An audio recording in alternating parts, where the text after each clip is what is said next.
check the mic and make sure it sound right, boys.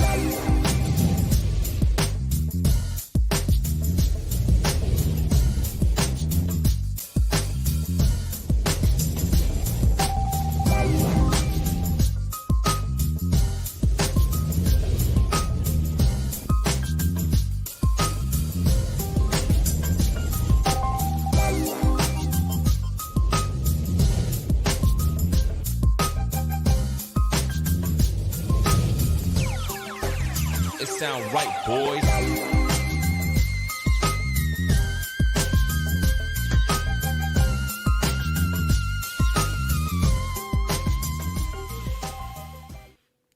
Right on, writers, and welcome first-time viewers to the Books by Adrian author platform and our flagship show, Livestream Sunday. I am your host, Adrian Santiago. Let me remember my labels this time. If you enjoyed today's episode, please join us each and every Sunday at 4 p.m. Eastern Standard Time, same channel. I thank each and every one of you for your time and support. Thank you for being here. I see we already got Cool Gamer in the live chat. Let's get that rolling. What's up, dude? Come on in. This is episode 8 of season 4, and so we have 7 episodes left in this season, and today's guest is Helen Garraway. Ms. Garraway, who will be taking us all, who will be talking to us all about her latest release in the Sentinels series. I believe this is the 5th book in the series, so she is plugging away at it. If you're new to the channel and you enjoy this episode, please leave a like on the stream, hit that subscribe button. It's the best way to show support to the channel without ever spending any actual money. If we can hit our season goal of 500 subscribers, we'll unlock some community features that for the channel that'll bring us all a little closer together. Don't forget to turn on notifications. Today's episode will feature 3 short segments: topic, interview, live chat Q&A.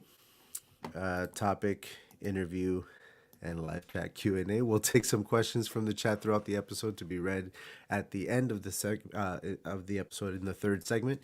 Please label any and all questions for Ms. Garraway today with a Q so I can easily find them in the chat when the time comes and set them aside.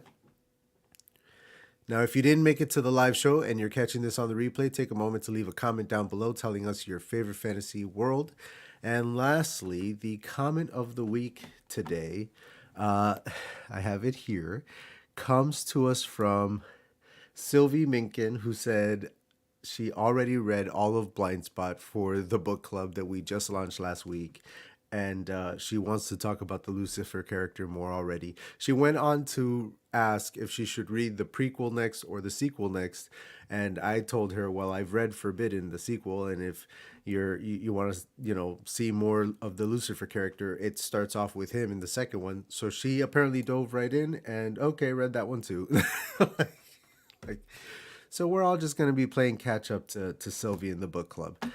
Way to set the bar high, Sylvie. Way to set the bar high. Okay, so I think that's enough of the business. I think we are ready to get our guest of honor out here today. Helen Garraway is the author of the epic fantasy Sentinels Series. Since she has been writing about the world of Remargarin as well, a fantasy world of her creation since 2016, it looks like. So just a few days ago, she released the latest entry in Sentinels Series. Helen has a Bachelor of Social Science in Politics and International Relations, so from the University of Southampton, so which I'd imagine comes in handy when writing like epic fantasy with all the political dealings back and forth. Let's find out about all this together. Please help me to welcome Helen Garraway to the show.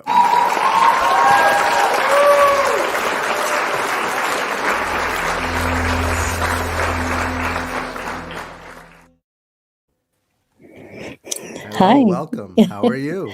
I'm very well, thank you. I'm so excited to be here. I'm glad that you're here. Welcome to the show. We're going to say hi to the chat together in a little bit. Why don't you go ahead and take the stage for a second here? Tell the folks at home who you are, where you're from, and what you're currently working on. Okay, yes. So I'm, as Adrian said, Helen Garraway, and I'm from the UK. I live in the south of England, not far outside of London.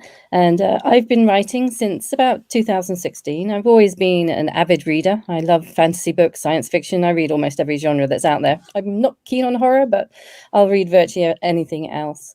And that drove really my interest in writing fantasy myself. And it just came to be the right point in time when I put pen to paper and started writing, and 7 books came out all in once. I just wrote 7, one after the other. Obviously, they're all very raw and very first draft, but it was 7 books of ideas that all flowed. And now I'm sort of going back to the first one, which I published in 2020, which was Sentinels Awaken, and working my way through all the books to edit and polish and publish them myself. So I'm very much, a world builder. That's what I enjoy the most. And I built out the world of Remagerin, which is where all of my books are currently situated in. So I've had a great fun building that world out and the detail and moving from each country within that world, within each book. And the 4th book I just launched, which was Sentinels Across Time, is in an island archipelago. So we go from leafy green watches to deserts, very hot burning deserts, to icy wastes, and then to a lovely island. You would think exotic world, but of course it's never that peaceful or that easy. I love it. So much rich texture already to pull apart for your stories and whatnot here. I'm excited to talk to you about all of it. The topic today is actually your Sentinel series, because you just released the 5th in the series. Yeah, so it's the 4th book in the main one. Sorry, I don't have an author copy, but it's Sentinels Across Time. So my covers are all sort of epic fantasy, but I wrote 3, and then there was one part of the story I couldn't fit in the main theme, the main series of books. Okay. So I wrote a novella to fit in. I just physically couldn't fit it into the timeline, but I thought it was important enough to write. So I wrote Sentinels Recovery, which is just a novella, but it's a lot shorter than my other books, but it had to be written. So yeah, we have 2 novellas and 3 books in the series so far. I like it. We're going to talk about all of that. I'm so excited. Okay. Let's say hello, that is, to everybody. RC Scott is here. Cool Gamer, I mentioned.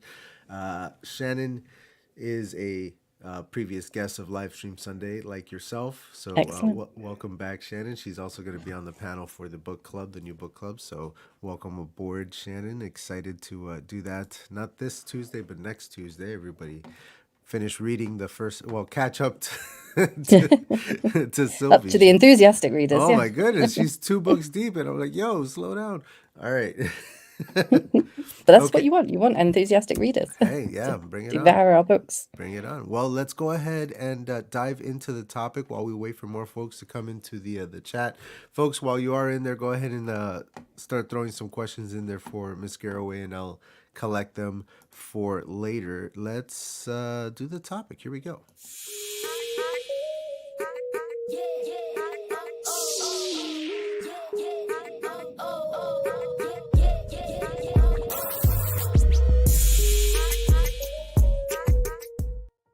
All right, so we're gonna get into the topic for today. Let me throw one of these up here so folks remember to do what they're supposed to do. So you've released 5 plus the novella, if I understand correctly, in the Sentinel series. Go ahead and tell us a little bit more. You already started diving into it. Pitch us the series to the audience here. What can they expect to find in the pages of your books? Yeah, well, it's epic fantasy. So the world of Remagerin is a very ancient world of myth and legend. It's sort of a myth and legend that's lost in time. So 3,000 years prior to Sentinels Awaken, the goddesses walked the land and protected their people, and there came to a point where she resorted to destroying what's called the Bloodstone, and brought down a veil of protection which forced all magic out of the world. And as part of that, because her sentinels, her personal guards, were part of her magic, she endowed her magic in them. They couldn't survive with the veil being in place, so she encased them in these sentinel trees. And so the guards disappeared overnight, and the trees appeared. And these sentinel trees have guarded Remagerin for ever since all magic and the goddess had to leave. And Sentinels Awaken really is where things are not going so well. The veil is weakening. It's 3,000 years onwards. Magic is starting to seep back into the world, and the lady now needs a new captain to help her save Remagram once again. And he accidentally awakens one of the Sentinels that's sleeping in the tree. Of course, he doesn't believe that he's awoken anybody. Who believes a man is sleeping in the tree? You know, that's just myth. You know, it's not real. So he just thinks he's hallucinating. So part of the story is him getting used to and understanding what it means as to the Sentinels being awoken, and how the Sentinels adjust to the new world, and how they help him then go on the quest of figuring out who is attacking their world, how they resolve it, and what they need to do to save it. And that's how we progress through all the different countries. As you know, as the threat moves around the world, they have to go across. They have to follow and try and resolve it in each of the other countries. And obviously each country has a different environment, so that drives, you know, who the people are, how they react, what the cultures are, and what's happening within that country. It gives me the warm and fuzzies of like Avatar: The Last Airbender, where they get to travel the world and you kind of unfold the world building as you travel with the characters through the world from place to place. That's it. You explore it with the characters. They as they travel, you learn more about it. And that really was one of the key things of what I wanted to achieve when I was writing, was to make it immersive, so that you actually became part of the story and you experience the story with the characters, so you follow with them. And from some of the initial reviews that I've got, I think I've actually succeeded, which is good. So people are saying how visual and their experience it, and it's not just reading, it's being involved, which is really good. They're really getting connected to the characters. So that's really good news. Now, you said when you started that you sat down to write and you wrote 7 books. I don't believe that you counted the novella in there. So by my count, that was extra. 2 more novels coming after this one. So I've got 3. So there were the first 3 was like the opening trilogy. Then I had the novella, and then I've had Sentinels Across Time, which is number 5. My next book is the prequel. So when I was writing Sentinels Across Time, the 4th book, it was a time slip. So my characters actually got through back 3,000 years. So instead of the Sentinels having come forward, now my main character has gone back in time. So of course, in order for him to go back in time, I needed to understand what was happening at that time and where the Sentinels were, so that it all fit into the story. So in going backwards and forwards between time, I then had to write the backstory of where they all were 3,000 years ago. So the timeline affected how you ended up writing the books and what order you ended up writing the books. Yeah. Gotta love time travel-y, timey-wimey stuff. It was such fun. It was really good. But it was the hardest book to write because of keeping the timeline in sync and making sure that what you were saying happened at the same time before, and that it all fit in the right order in the book. And that was the longest, keeping the timeline correct. That was quite difficult. This gave me an idea for a good poll for the chat. As more people come in, hopefully it'll draw their eye. Time travel in your stories. Yes, it's so fun, or no, it's too complicated. Because that's the other thing that people say about it, right? Is like, yeah, it's fun, but it's complicated, and you get all these like plot holey things that happen in your... This is it. Though I have got 2 reviews up already on it, and they're saying that they think it's great and it worked and there are no plot holes. So that's good. So far anyway. Everybody's going to go out now and try and hunt down a plot hole. It's one of my fears when it comes to writing time. I love time travel stories. I love it in movies. I love it in novels. I would love to write one day. I don't know if there'll be any time travel elements in the novels that I'm writing now, but if I just knowing myself, if I tried, I probably would never pull the trigger and publish it. I would always be like looking it over with a fine-tooth comb, and and just trying to figure out exactly. I mean, I suppose I'd obsess over it. Yeah, I suppose I was fortunate in a way that the prequel hasn't been written yet, or I've written it, but it's not been published. So I could correct anything that's going to be in the prequel if it didn't, because I hadn't published it yet. Yes, but having written it, I was making sure that I was writing the prequel at the same time. So I sort of wrote them in parallel so that I had the 2 stories, so I knew where the crossovers were, that the points were the same. So even though in the prequel this book 4 hasn't, or book 5 hasn't happened, the people are in the right place for it to happen. Awesome. Those sorts of things. Yeah. So nice little puzzle pieces. Okay, very nice. So I think that lays good groundwork for us. We're going to dive into the interview because the topic continues to permeate through the interview. Let's go ahead and throw up first a little reminder promo for people for next week, because I'm excited and I hope that you guys are too. Here we go.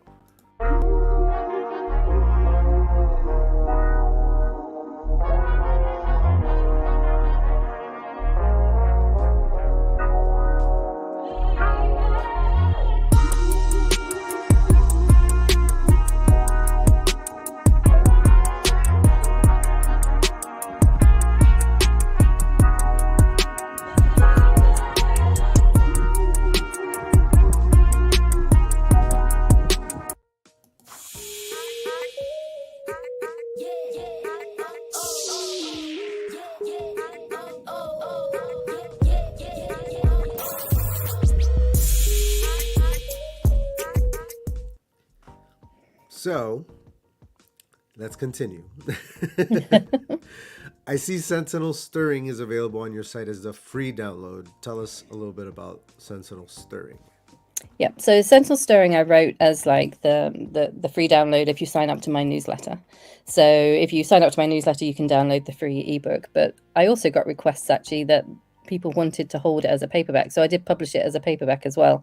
Nice. So there is a paperback available because I was asked for it, which was really nice. But it is free if you sign up to my newsletter, which you can sign up via my website, which I think the links are in the description of the they are of this indeed, podcast they are down below. downstairs. Yeah, so Sentinel Stirring, I wrote Sentinel Stirring as a sort of an introduction to the main characters. So it's set about 7 years prior to Sentinels Awaken, which is the first book.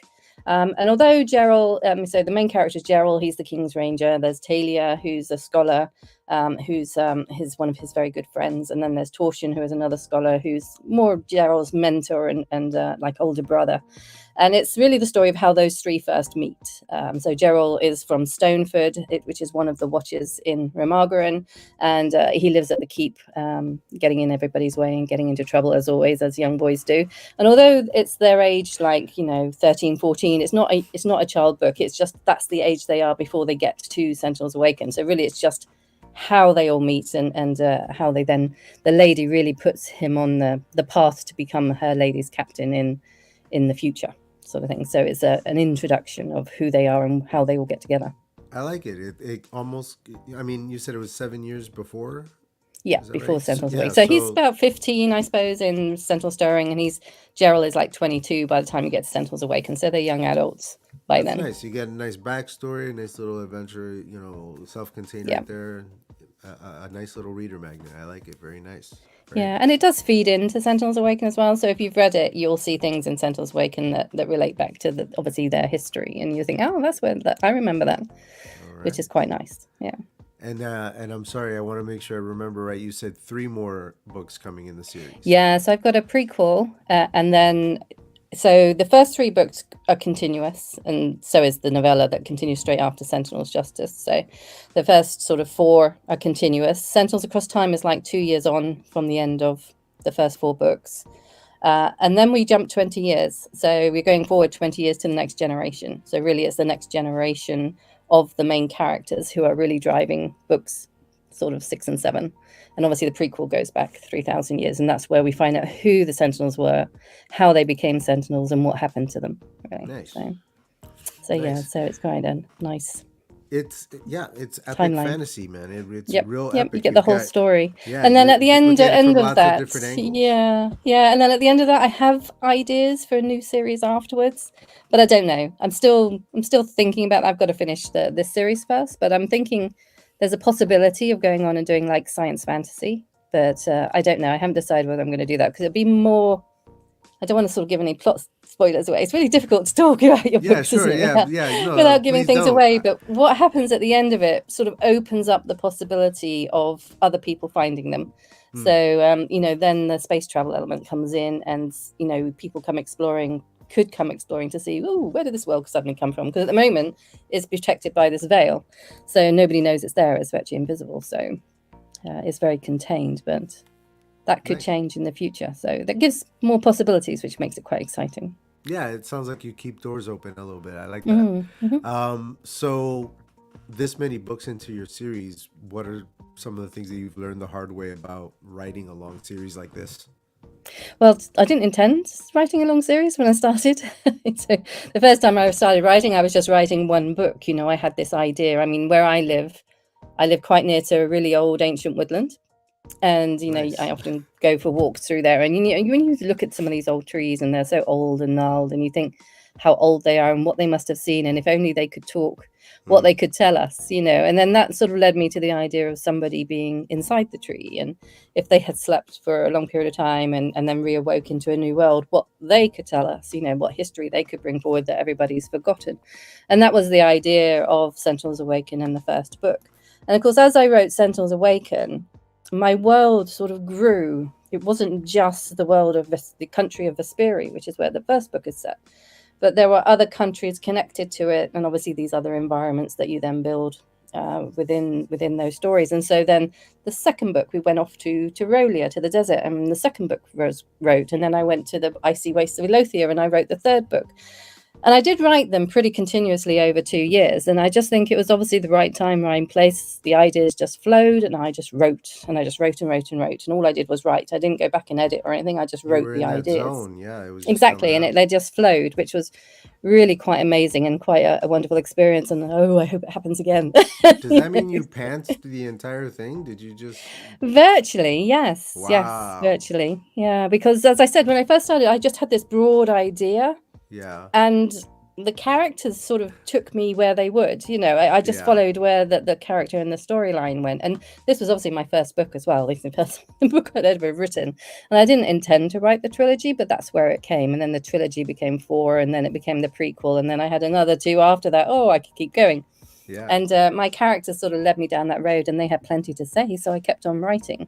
And then I got to the point, I suppose it was 2019, and I got to the point where I really like them, and I write what I like to read. So I was really enjoying rereading them, which is quite nice for an author, because you often hear authors saying they hate rereading their books or going back to their books because once they've already written it. But I did write them for me to read. So, and then I got fed up with reading them on my laptop, and I wanted to hold it as a book. So then I looked into publishing. I thought, well, I thoroughly enjoy it. I've got some good feedback from a few people that have read it. I'll do some research and investigate into how you publish. And then I was went just on. going to ask what the process was. If you self-publish, if you went the traditional route. Yeah, I sort of did a bit of research on both, because obviously at the time I wasn't really aware of pros and cons. So I did my research, went through it all. I did do a few applications, a few queries, got rejected, kept going. And the more I researched, the more I didn't like the idea of handing control of my books to somebody else. I wrote them for me. They were my books. I love my characters. I didn't want to change anything because somebody thought it ought to fit a certain trope or a certain model or whatever. So then I really focused on the self-publishing route, and I self-published. Yeah, nice. So it was a steep learning curve. I did probably pay over the top on the first book because I didn't know what I was doing. So I paid people to help me. Gotcha. But that was only the first book. Once I understood how to do it, I do most of it myself now. I'll invest in an editor. I'll get a really good copy editor, and I invest in my cover designers because I'm just not an artist. So those are the 2 things I invest in, and I do the rest of it myself now. Our journeys are very similar in that I'm putting out my first book, hopefully by the end of this year. I just sent the manuscript off to the first editor, so we'll see how it goes timeline wise throughout the year, but I think I can do it. Have it Excellent. Up by Christmas. Yeah, that's one of the things I would say. One of the things I learned with the self-publishing route, everything takes longer than you think it will. Give yourself plenty of time. Yeah. I got with the first book, I mean, I invested in a development editor. Obviously I was a first-time writer. I wanted to make sure that I had a professional set of eyes on it from a plot and development perspective. So I paid for a development editor, and it was eye-opening. It was absolutely eye-opening. You don't know what you don't know until somebody points something out that you're doing that you're not even conscious that you're doing. Yeah. And it can only improve your book. So that was worth every single penny. And then I did copy editor. And the first one I did a proofreader as well. And then, so as I say, the first one was I spent the most. But once I understood the process and what was involved and what you needed to do, then there was a lot of it I figured I could do myself, which I do now, which is really good. And of course, with the first one, I hadn't really met the writing community. until I'd started writing and started investigating and researching, I then began to find the writing community. And of course, now I have found friends and colleagues within the writing community that you can bounce ideas off and share, and people will proofread or they will beta read for you and give you feedback that you don't necessarily have to pay for. And I reciprocate, I'll beta read or proofread or help somebody else. So Yeah. now you've got those relationships. You don't necessarily have to pay for everything to get somebody else to do it for you. Exactly. Yeah. Yeah. I saw other author tubers doing that before I jumped in to this whole thing. So like I made a conscious choice Yeah. to begin the platform before my book was even done being written. I Yep. was still writing it, but I knew that this was the one I'm putting out. Start early. Yeah. So I wanted to start early, start reaching people, building something of an audience that's gonna wait for the book to come out and all that. This is it. But more than that, I also saw very quickly my limitations and things coming down, the line further down the line that I knew were also part of my limitations. So thank God I don't have to do all this by myself. I have some partners that I partnered up with, and they're gonna help me with all the marketing and all that kind of stuff. Yep. Like I'm gonna like really take a swing at making this a successful debut. Absolutely. Well, you have to. I mean, if you're going to, everybody. I mean, whoever wants to write, go write. It's such fun and it's such a joy. It's a Just because you blasty write, just because you write doesn't mean you're going to publish. Now, that publishing it is a determination. You've made that decision to publish, Yeah. and if you're going to publish, then and if you're going to self-publish, then there is absolutely no reason why your book should not be as professional as any traditional publisher. So, you have to make every Agreed. effort to make sure that your book is the best it can be before you send it out there, because you don't want people coming back and trashing it because you didn't do something that was quite simple for you to do if you'd made the effort. So Yeah. So yeah. And I do want to pay tribute to the AuthorTube community and the author community online in general, whether it's on Instagram or Facebook, the way that everybody kind of helps each other out. Because like you said, once you meet people who are really good writers, really good editors, and who are willing to trade work back and forth with you and critique your work and you critique with theirs and everything, it makes everything a lot easier. So yes, I do have an editor that I'm paying to edit my thing, and then I'm also going to have some critique partners from right here in the community that I trust. Yeah, and the more eyes you can get on it, the more independent eyes. And I mean, it's nice if family read it, but don't want to hurt your feelings, probably. So they're not as honest as what you need. Somebody honest who's going to help you resolve anything. As you say, if there's a plot gap, you want to know about it before you publish. And of course, as the author, you've written it, you've read it 10,000 times. You're now seeing what you expect to see. You need that external vision to come in and look at it fresh and tell you that you missed something. I'll tell you what, man. I know for a fact already. My wife is not reading it. My parents are not reading it. They're just not going to. They're not readers. I don't expect. And they're not your target audience necessarily. And they're not my target audience. Yeah, exactly. I don't expect them to suddenly become a voracious reader and read a giant novel that I wrote. They support me and they want me to succeed at it and all that good stuff, and that's all I need from them. That's fine. I always tell people that my measure of success is going to come the day that a random stranger who isn't an author tuber, is not a friend from the channel, it's not a family member, a random stranger picked up my book because it looked cool and he or she read it, loved it, and then wrote a review. Yes. Entirely. I mean, the reviews are amazing, isn't it? Yeah. Once and that review goes up, I'm going to be like, yes, I've made it. And the next step after that is when you get your super fan. You get somebody who's read your book, loves it, and then reaches out saying, can I have your next one? And can I please, can I read your arc? Or can I please have it now? And that's when you get your group of super fans and they just devour whatever you write. I don't and know it's if just I'm ready for that. so encouraging. But it's such a wonderful feeling to know that, they love your series and they want their next one. So it's really, really nice. I don't know if I can. You'll get there. I don't know if I can emotionally handle a super fan. It's never even occurred to me until you just said it. I'm like, what? Yes, they do exist, and I actually have a couple, which is wonderful.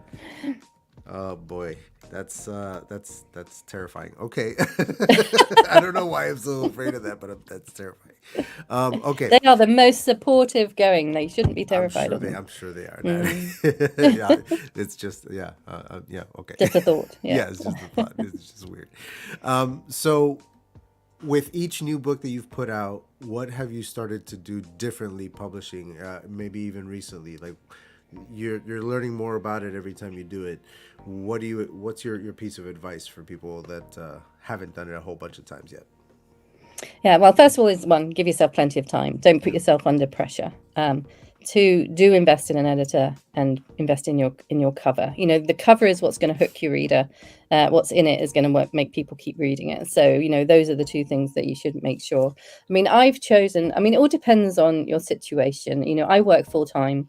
So I do this evenings, weekends, you know, and holidays. And if I have that, you know, sometimes you have that writing buzz and you can't concentrate until you write it down, then I have to take time off work and just have a holiday just so I can write, because I can't concentrate otherwise. So I've forgotten where I was going now. I've rambled off track and forgotten what I was saying. What was the original question? We were talking about what you've learned from each book as you've been publishing. Yeah. I'm saying so. Yes. So time, editor, cover designer. And then I suppose over time, I've sort of learned the value of, you know, growing an ARC team and growing a street team, and understanding also that you can't be on every single platform. You know, as I say, I work full time, so I don't have the time to manage all these different platforms. So I sort of focus on Instagram.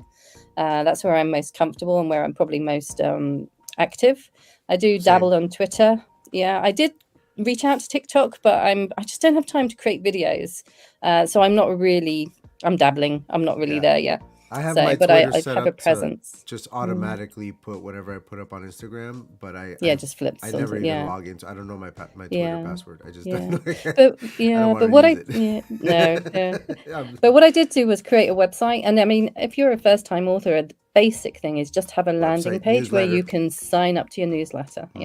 And the best thing, you know, if you can write a reader magnet or a short story or have something that a reader can download for signing up to your newsletter, then you know, that works even better. But really, just getting people to sign up to your newsletter, you know, they're the people that are interested in your books. So that's your target audience, really. They've said they're interested. They're more likely to be interested in supporting you. And even if you don't have a book out, they're going to follow your journey like yourself until such time as you have a book out. So you're building up their appetite for your book until launch day.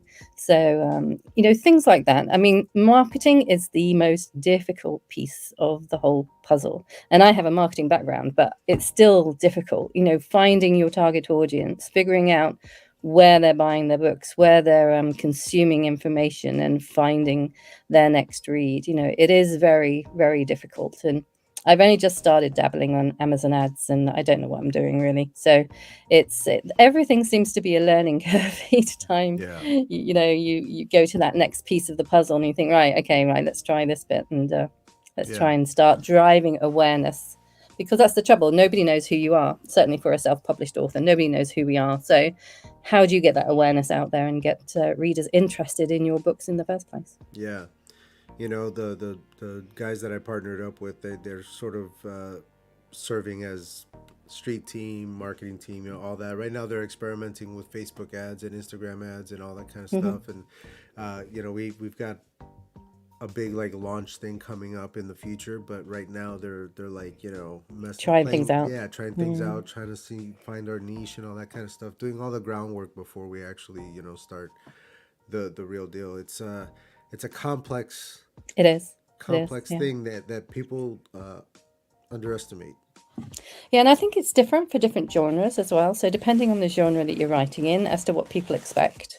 Yeah. So that's the other piece. Of course, yeah. Different genre, different look, different feel, different sound, you know. Like, this is it, their expectations, you know, around the genre that you're writing. Yeah. Regarding our previous topic, Aphrodite Lee says, I actually begged family to read my stuff with absolutely no success. No, I had no success either. But now I'm just grateful. Yeah, like it's just not going to happen. I just made my peace with that right off the bat. I'm like, there's no way. Like, my dad doesn't read like novels. He just doesn't do that. So like, why would he all of a sudden start doing that? No, exactly. And if, as you said, if they're not your target audience and they don't like fantasy anything anyway, they're not going to enjoy it. He'll watch the movie when we make the movie based off. You know, he'll watch that and he'll be like, oh, that's pretty. That would be fun. I told most of my family not to read my book as I have LGBTQ representation, and they Their don't agree loss with is that. their loss. Hey. They're lost indeed. They're lost indeed. Yeah, I've got plenty of stuff in my book that I probably should warn my family about if they ever do read it, but they're not gonna. So it's fine. Yeah, yeah, All right. So, oh, hold on. I'm sorry. I forgot here. I'm the reader and horror fan in my family. They are not the yeah, least bit interested. Yeah, yeah, there you go. yeah. Target audiences, man. We have a theme. Had a great street team, and it was probably the best step I took. Yeah. Yeah, yeah. Just As you say, getting they're the people who are the word interested out. in you and your career, and they're the ones who are going to support you. So, yeah, can't go wrong. The only people who cheer for my story is a psychiatrist. This guy trying to steal my show. All right, here we go. How does your bachelor's in politics and internal relations factor into the world building or plot of your stories? Probably very little. It was so long ago. Really, I anticipated the opposite. Please go on. I would say it's more subconscious than deliberate. That makes a lot of Obviously, I sense. mean that was like 30 years ago I did that degree. So, I mean, it's there and I did it, and I obviously have that basis and I always say with a degree, it's not necessarily the subject. Yes, we all want movies, don't we? TV. Yes, That's where the please. money's at. Yeah. Just It's all the merch that goes with it, isn't back it? the dump truck full of money onto my lawn. Make whatever movie you want to make. I'm fine. Go for it. No, no. You still, it's like you can't just let go of it like that. I know. I'm just kidding. There's no way. I If I won't let go of the book, I'm not it's one going of to those. let go of the characters. Here's the thing, though. Here's the thing, though. Before we go back to the question, the reason I say that though is because I am most wanting to be known as an author. I want to be known as a dude who writes novels. Yeah. I would love a big payday of a movie or TV show getting made from it. I would love to be at the helm of it. But in a realistic world, they're not going to do that. They don't Yeah, and also, typically do that. yeah, So that's just also realistically speaking, yeah, like you're going to cheat me out of yeah. my movie anyway. Just pay me really, really nice so that I can just quit my day job and write novels for the rest of my life. I'm happy. Make whatever movie you Oh, want. wouldn't that be nice? And then I'll Yeah. make a better movie later on. You know what I mean? Like it's fine. Like But I think screenwriting is probably a different skill set anyway. I think that's yeah, something but you'd probably have to I learn. want to do both Yeah. though. I have interest in both, and I've at least dabbled in screenwriting a little bit over the years. It's something that I want to get back to someday and do something big with someday. Excellent. To run to show run a series, on a major network is like actually like a dream Oh, well, come it true would be for me. amazing, wouldn't it? And that would drive the awareness for you, wouldn't it? I mean, that would solve that problem. There you go. All right, so I'm sorry. We were talking about how much or little Yes. the I'd say degree it's comes in. subconscious, I mean, it's part of, building the world, I built the world, and as you build the world, I have a religious structure, I have a political structure, there's who are the policing and who are the guard, where the army is. And because I wanted to have 4 distinct different countries with 4 distinct different environments, each of them had a different political structure. So Vesperi has a king, he has his kingdom. Tyrolia is a desert kingdom, so just even the environment drives the culture because there's lack of resources. You've got to go find water, which means people are nomadic, so you're moving around. Nice. So then you have clans and families. The environment drives the type of culture that you're going to end up with.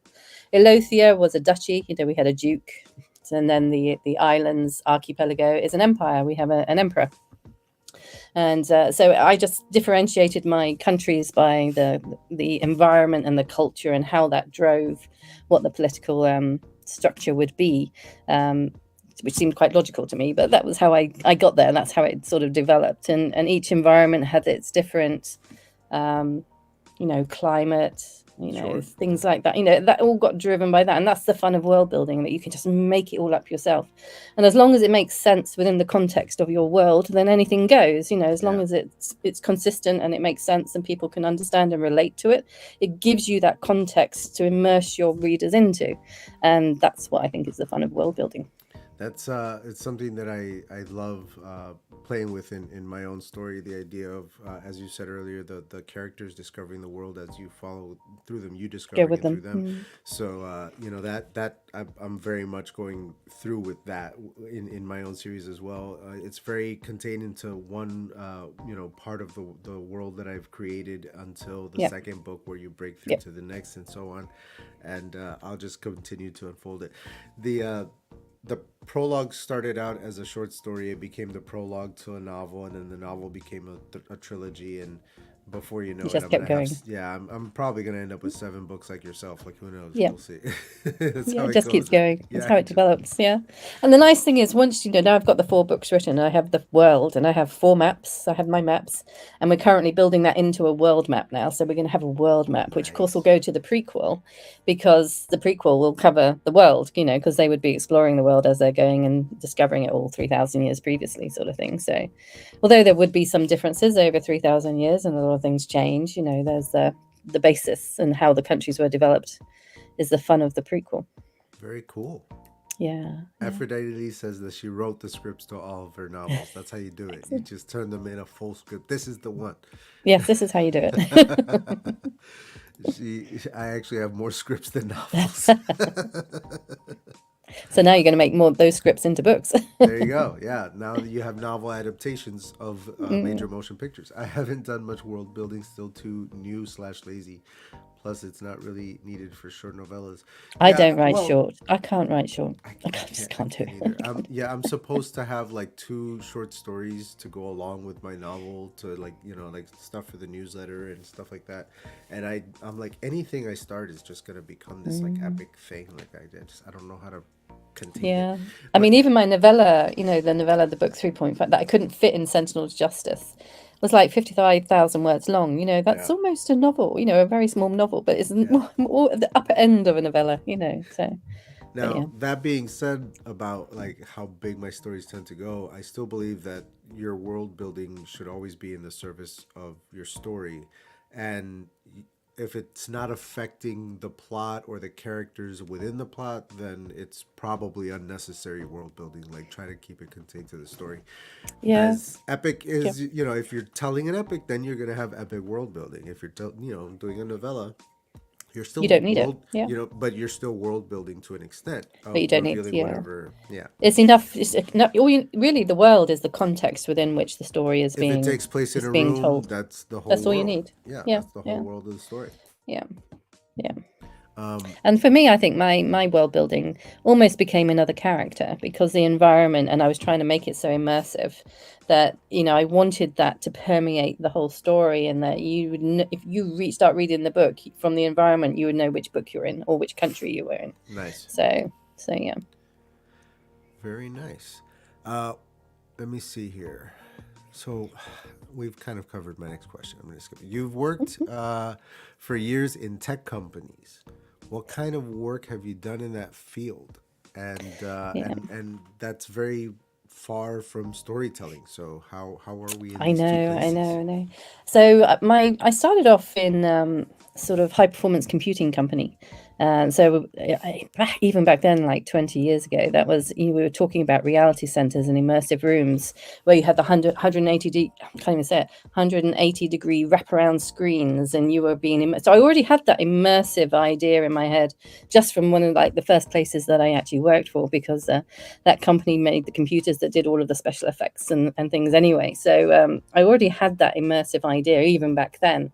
And when I sort of been working there, I was like in customer services, and I went into marketing, and I moved to a video conferencing company, and again I was in marketing and went through channel, and now I'm in product management. So now I spend my day in spreadsheets and numbers, and I'm not quite sure how I ended up there, but it's all numbers and spreadsheets instead of words. So it's quite a nice, I guess, relief from the day job to then go into the evening and focus on words now and be writing. So spend all day in a spreadsheet and all evening in a Word document. So, which is quite a nice balance, I suppose. If only I could give up the day job and write. I Hopefully don't nobody from get work is listening, because they wouldn't like to hear that.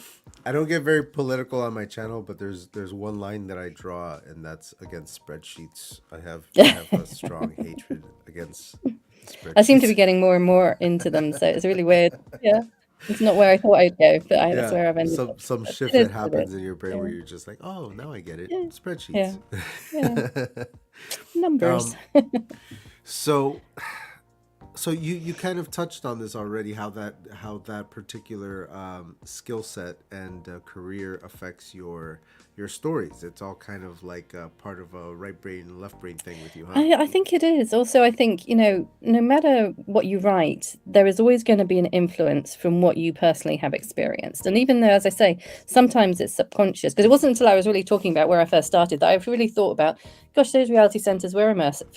And here I am writing immersive fiction, So that was obviously where one of the seeds was planted, even though I didn't realize it. But although I'm writing epic fantasy and there's a quest, there's battles, there's all sorts of intrigue and whatever that I personally will never ever have experienced, but there are the pieces around the edges that you bring to it that enables you to put yourself in that situation. You think, how would you react if, so you're trying to think, what would my emotion be if I was faced with somebody charging me with a flaming torch or something, scream and run the other way. But, Yeah. so it's like, what sort of emotion does that sort of drive within you? Yeah. How do you feel? So it's really your experiences and how you relate to them, I think.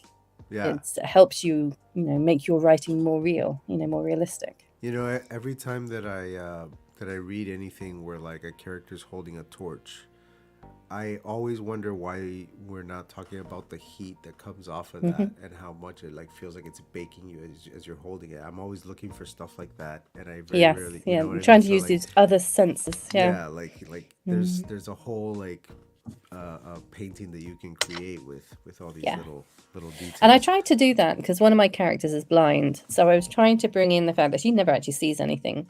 So she's tactile and sound and Does she smell, aroma Does sort of she thing. have like a point of view chapters, or is she like a side character? She's in the first book, she's pretty much a side character, but she grows through the series. She becomes more important. I'm fascinated Yeah. to read that. I don't know if I've ever read like a novel with a blind point of view character before.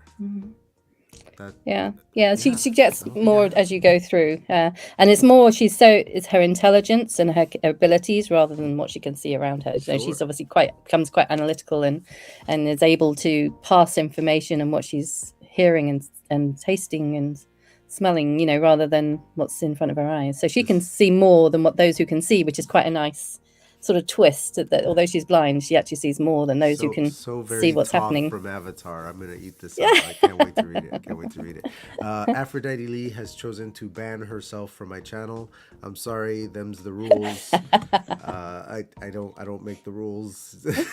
I mean, I use Yes, I do. spreadsheets to keep my books organized. Then From you're world allowed to. building, I have a tab for each book. I have a tab for characters. I have a tab for the religious structure. So I do use them, but there's not very many numbers in them. Yeah, It's I'll bet. all words. Here we go. A man after my own heart. I don't do spreadsheets, planners, or bullet journals, much due to the disappointment of Sensei Carol. All right, right on. Okay, so we're going to go ahead and transition into the live chat Q&A and see what the folks at home are wondering about regarding Miss Garraway here. Let's take a look.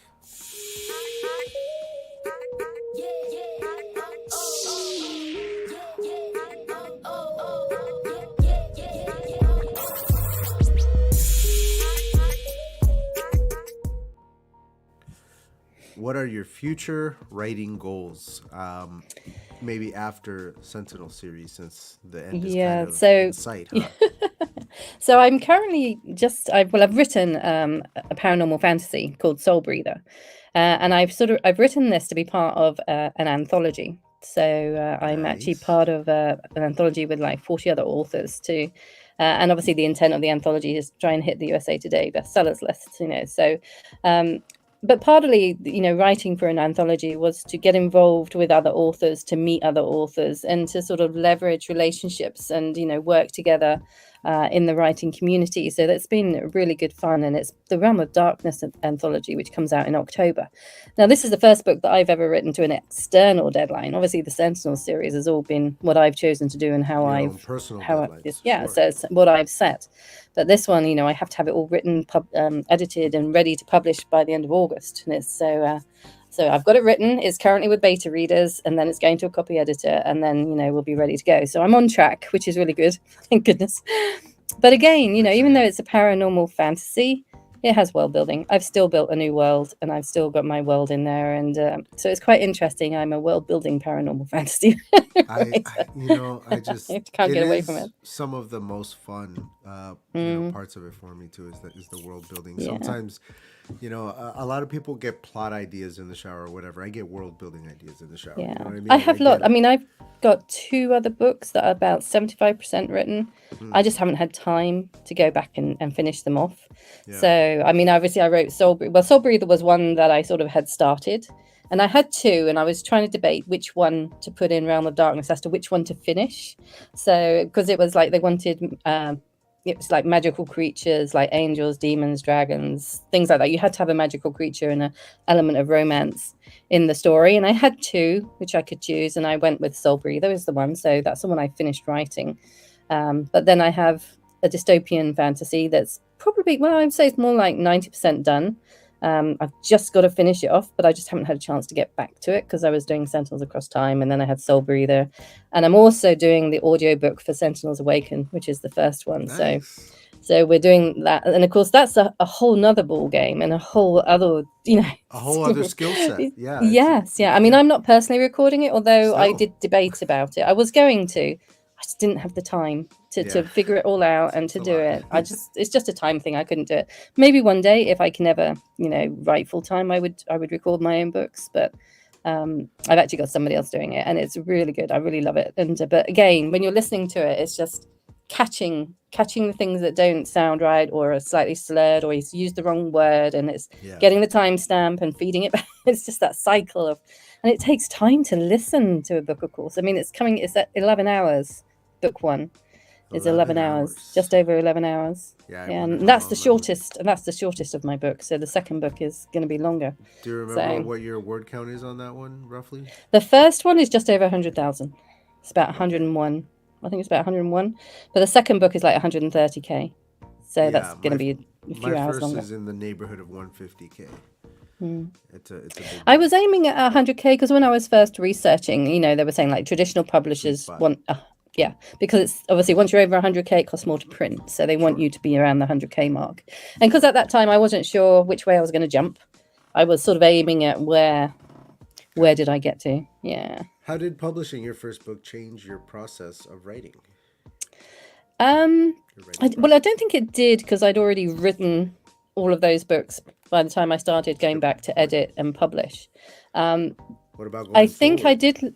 Yeah. So I suppose with Soul Breather and with Harmony, which is the dystopian fantasy one that I'm working on, I sort of did look at. I read Save the Cat, which really goes into the beats that should be within a story. I mean, I didn't know anything about beats when I wrote Sentinels Awaken. I write instinctively, and as you say, I wrote 7 books instinctively, and then had to come back and then go through the whole editing process. That's a lot of instinctively. That's 7 books. Yeah. That's a lot. I know. It's just I don't know how I did it. When I think about it, I have no idea how I did it, but it just all went bleh, and it all came out, so which is good.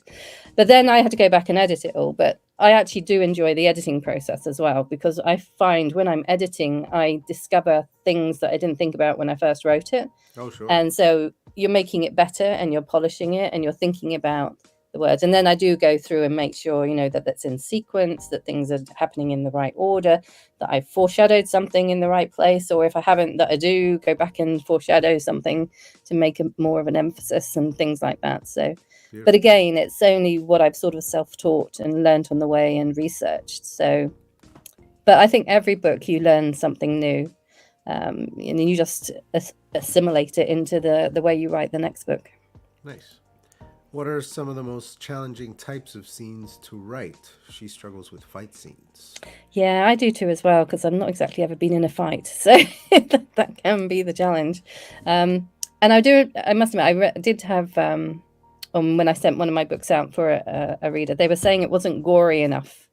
There wasn't enough blood and guts in my book. And I think, well, I don't like to read blood and guts. That's why there isn't blood and guts in my book. It's not a prerequisite of what you're No, not necessarily. But I think he was more a Conan the Barbarian fan sort of thing. And he wanted more blood and guts. So I did go back and make it a little bit more descriptive, but I didn't really go very far because that's not what I want to read anyway. If I read something really blood and gory, it just makes me feel ill. So that's not an enjoyable experience to me. So even if you're writing horror, it's not, gore.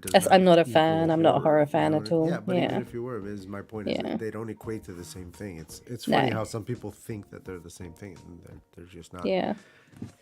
Okay, let's get another one up here. Rather specific. What time of day is your sweet spot for writing? Late at night. I'm a night owl. Just because I can't get up in the morning. It's probably because I'm an night owl, that I can't get up in the morning. But that makes sense. Yeah. But I can only do either first thing in the morning or last thing at night, and there's no way I'm going to do it in the morning. I'm a night owl. Yeah, same. Will your concentration be on series or standalones going forward after Sentinel series? I don't know. I mean, I think series. I doubt I'll rate standalones. Even with Soul Breather, I have ideas for book 2. And I can't fit everything in book 1 anyway, so there's going to be a book 2. So there are things that haven't been resolved in book 1 that will have to have a follow-on. So even if it's just a duology, just the 2 books, I think there will be a series. And the same with the dystopian. I have ideas. I just don't have enough ideas for the second book, so that could be a standalone. It depends if I come up with enough things to put them through in another book as to whether I do. But I invest so much in building the world and the characters that it almost feels like a waste only to do one book. You've got such a vivid and expansive world. Why would I not do more books within that world? Why build all that and then just walk away from it? Let's explore it a little more. And it'll be really difficult to finish the Sentinel series. I don't know if I ever will. I'll probably still keep writing. I have a 20-year gap now that I could fill up with all sorts. Yeah, there you go. Would you ever consider dabbling in other genres? And would you use a pen name if you did? Well, Helen Garraway is a pen name, so that is my pen name. So there you go. Helen is my name. I am a Helen. Possibly. I mean, as I say, the idea. I mean, I'm probably only ever going to write fantasy, to be quite honest. Whether it be dystopian or paranormal or epic, I don't think it would matter because it's all fantasy. So I'd write it all under the same name. And to be quite honest, I sort of almost regret having a pen name because it gets really confusing. Because I want to say, I always end up saying the wrong name at the wrong time, and it's like, because they're so close anyway. But so I think it'd be too confusing to have another name. To go with my actual name just to avoid confusion for myself. I have found it confusing, but I must admit, I mean, I used my maiden name as my pen name, and because I'm divorced, I didn't want to use my married name. I used my maiden name, so that was just why I wanted it. And really, it was kudos to my mum. My mum was my inspiration. She was the bookworm. She was the book lover. Nice. She's the one that introduced me into every genre possible, and she would have been my biggest fan. And unfortunately, that was my catalyst. She died in 2016, and that was when I started writing. I suddenly had empty house, lots of time. My daughter went to university, and that's when I started writing. I think that was my catalyst, really. Very interesting. And it's such a shame because she would have loved it all, and she's not here to enjoy it, unfortunately. Oh, she knows. I'm sure she does. Yes. Okay, so here we go. I lost it. Where is it? Here it is. How do you select the names for your characters? Oh, that's a really good question. Yeah, I don't know. They sort of, with Soul Breather, I was thinking of light and dark because it's angels and demons, and the angels live in the light, the soulless, those without souls live in the dark and in the shadows.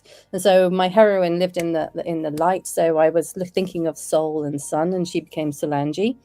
So that's where that sort of idea came from, and then I sort of played with names and letters until I got her name. With the Sentinels series, I just don't know where they came from. Gerald was always Gerald. He was born a Gerald. January was based off of my daughter's name. I had some magical creatures like an Arifel. That was based off my cat. He's called Alfie. And an Arifel is a kitten-like creature that has scaly wings and tails and is telepathic, and they're little messengers that are very erratic and unreliable. But now and then, if you can get their attention, they'll take your messages for you. And so I played with Alfie's name and moved the letters around and added a couple and ended up with an Arifel. So I play with letters, and I watched the credits for on the rhythm movies and to see all the unusual names that come out and see That's a good one. something that might work, something that's unusual but is a real name that you don't often hear, sort of thing. I yeah. always make a point to sit through the credits in a movie. Yeah, Whether I do, it's a just to movie look. theater or at home, I feel it's respectful. But it never occurred to me to use it To look at the names. to look at the names specifically for. Yeah, because you can get some really unusual names, and then even then you get the unusual name, or there's a different spelling of a common name that then makes it seem that little bit more mysterious and unusual. That works quite well as well. And then again, I'll take a name and I'll play with the letters and I'll move them around until it sounds right. And but it's quite funny because in my first book, I didn't realize it, but I think I virtually everybody's name began with J. It's like, until my editor pointed out saying, "You've got too many J's. You've got to change them." So I had to go back and I had to make a list of all the names in the story and even it out a little bit.